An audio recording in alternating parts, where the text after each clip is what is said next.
Welcome back to the November edition of Embellishments on the 11th. This is hosted by Deb Houck of debhouckscraftycottage, and there are several of us, I will put that down in my description box, of us who go ahead and make little projects to put on cards or other things. And today I decided to do something for Thanksgiving. I don't have any more turkeys, so I decided to do this again. I embossed the Pleasant Pheasants from Stampin' Up.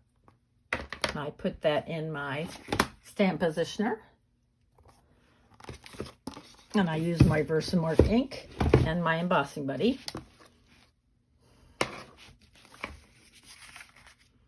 I made these several years ago, and I thought they went over well. I can probably cut this down a little bit to make the card. So I will be making 4 cards with these. Meanwhile, make sure you go visit everyone else to see what they made. Thank you so much for your time, and I will see you real soon. Bye-bye.